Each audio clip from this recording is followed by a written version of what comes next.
산돌 교우 여러분 반갑습니다.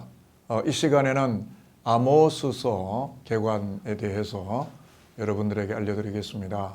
아모스서는 히브리어 성경에서 아모스라고 기록이 되어 있습니다. 영어 성경은 에이모스라고 읽고요. 한문 성경은 아모소스라고 이렇게 읽게 되겠습니다. 개역 성경은 역시 아모스라고 발음을 하시면 되겠고요. 아모스서의 저자는 아모스입니다. 히브리어 성경은 주인공 아모스의 이름, 짐을 진 자라는 뜻인데 그 이름을 따라서 아모스라고 이미 명칭을 붙였습니다. 우리가 잘 아는 것처럼 선지자 아모스는 공법과 정의의 하나님을 대언한 선지자로 매우 잘 알려져 있죠. 아모스 선지자는 요나와 호세아 중간 시대였던 여로보암 2세 때 공의의 하나님을 북왕국 이스라엘에게 외쳤던 선지자였습니다. 아모스가 말한 것처럼 그는 본래 선지자가 아니라 뽕나무를 배양하던 농부였다는 점이고 양을 치던 목자였습니다. 그런데 하나님께서 이스라엘의 가정한 예배 형식과 가난한 자를 짓밟고 과부를 속이고 사치를 일삼으며 부당거래와 불법 돈치기를 하는 이스라엘의 타락한 삶을 보시고 그 나라 백성이 아닌 유다의 아모스를 일으켜서 공법과 정의의 하나님을 체감하도록 예언을 외치게 하셨다는 겁니다. 아모스가 하나님의 말씀을 외친 때는 이스라엘이 최고의 번영을 구가하던 시대였기 때문에 무명의 시골 촌뜨기 예언자 아모스의 말은 아마 받아들이지 않았다고 봅니다. 아모스는 그들의 부우, 사치가 결코 하나님의 축복이 아니라는 것을 그들에게 아주 강하게 선포했고 이제라도 그렇게 부패한 삶으로부터 돌아와서 공의의 하나님의 뜻에 따라서 생활을 고치고 바른 예배를 드린다면 하나님의 심판을 면할 수 있을 것이라고 하는 경고등 스위치를 올린 사람이 아모스 선지자입니다. 그리고 아모스서의 기록 연대는 남왕국 우시야 왕과 북왕국 여로보암 2세의 통치가 함께 공존하던 시대, 즉 아수르 침공 이전인 BC 767년에서 745년경으로 학자들은 추정을 하고 있습니다. 아모스서가 향하는 겨냥점, 즉 골이라고 해야 되나요? 목표점이 있는 거죠. 아모스서는 인간의 번영으로 교만해져서 종교적, 사회적으로 악을 일삼는 북왕국 이스라엘을 강하게 책망하고 하나님의 엄중한 심판을 깨닫게 하려고 기록이 됐습니다. 또한 하나님의 정의와 공의가 삶 속에 적극적으로 실천되어야 할 것을 촉구해 나가면서 배교와 방종으로 얼룩져버린 이스라엘의 선민의식을 뜯어고치고 바꾸어 나가서 새로운 언약 백성으로 거듭나기를 촉구하는 말씀들을 선포했다고 보시면 되겠습니다.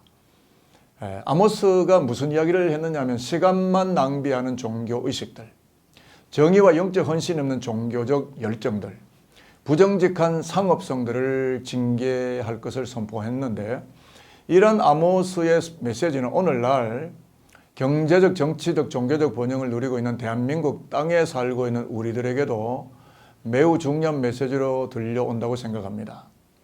이 아모스 선지자의 입장은 눈에 보이는 외적 번영이 흔히들 말하는 바와 같이 하나님의 축복이 아닐 수 있다는 것을 강하게 지적합니다.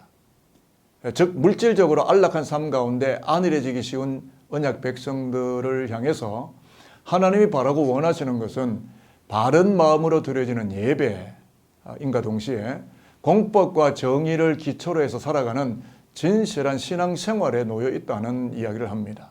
결국 아모스서의 겨냥점은 뭐냐면 능력과 의의 하나님의 심판이 있다는 것이고 참된 예배 행위로 돌아와야 한다는 것이고 엄청난 이스라엘 죄악들을 발견하라는 것이고 그리고 하나님의 공의를 회복함으로 구원의 자리에 들어오라는 이야기를 하는 거죠. 아모스서의 내용은 이렇게 구성이 되어 있습니다. 1장, 2장에서 아모스는 하나님의 심판을 선포하기를 시작합니다.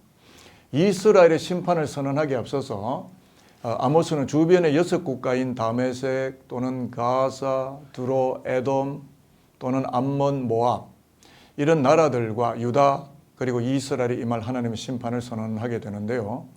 아모스는 그들에게 왜 이와 같은 하나님의 심판이 임하는지에 대한 예언적인 설명을 덧붙여 놓고 있습니다.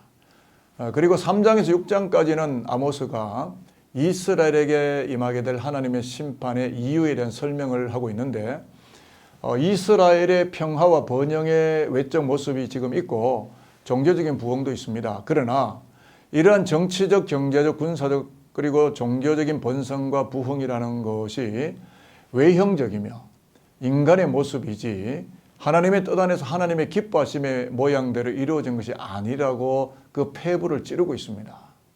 이스라엘 안에는 사치하는 부유층 계급들이 있었는데 침상이나 비단 방석이나 겨울궁과 여름궁을 번갈아 가면서 휴가를 다닌다든지 상하궁이나 방탕한 여인, 술 등등의 그 증거물로 채택이 되고 있습니다.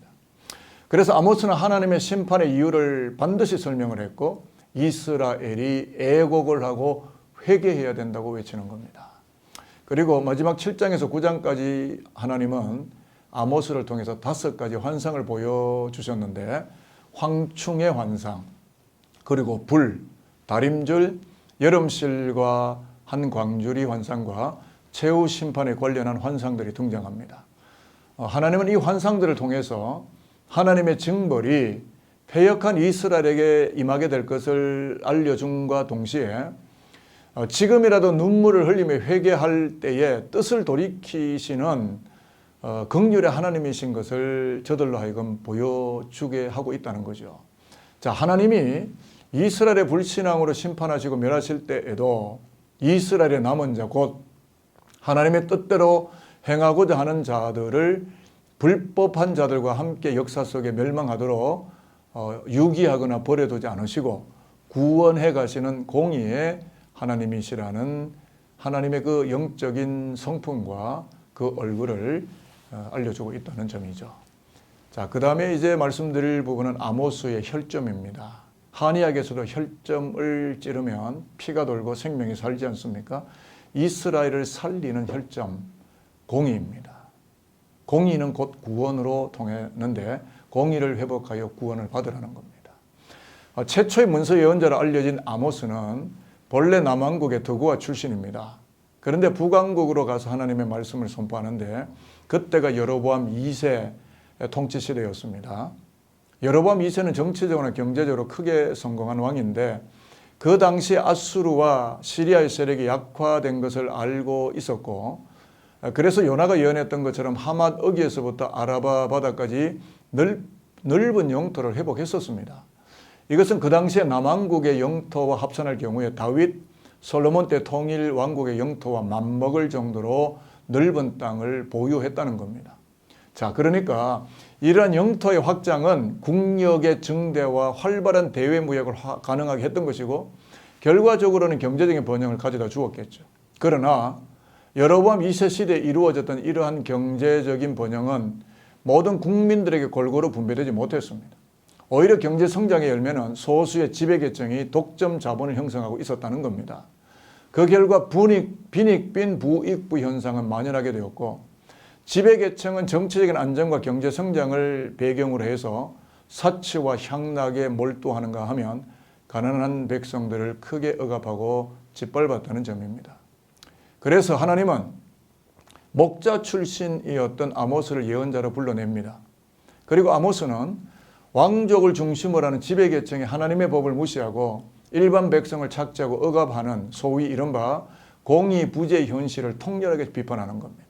또한 지배계층의 사치와 향락과 그릇된 선민사상과 형식적 예배와 삐뚤어진 생활상 등을 크게 비평할 수밖에 없었던 거죠. 한마디로 말하면 아모스는 풍요와 안정의 시대에 나타나고 있는 사회적 불의와 모순들을 철저하게 고발했고 하나님의 법에 기초한 정의로운 사회를 만들 것을 선포하는 겁니다.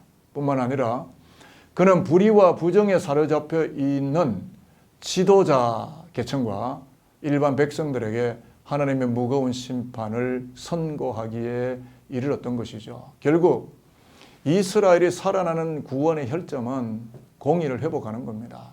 공의의 최고점에 계시는 하나님께로 귀대하는 것만이 이스라엘의 역사가 구원받는 유일한 길이다라는 이야기를 했습니다. 자, 그래서 우리가 아모스서를 읽어나가면서 공의를 실천하고 정의를 물 흐르듯이 흐르게 하는 하나님의 의의 백성으로 구도적인 삶을 살아가는 결의가 강해지게 되고 또 그러한 마땅한 은혜를 체험함으로써 이 땅에 유기되고 버려진 인생이 아니라 하나님의 공의의 손에 이끌려서 구원되어지는 저와 여러분들과 선도린들이 다 되시기를 주님의 이름으로 축복하겠습니다.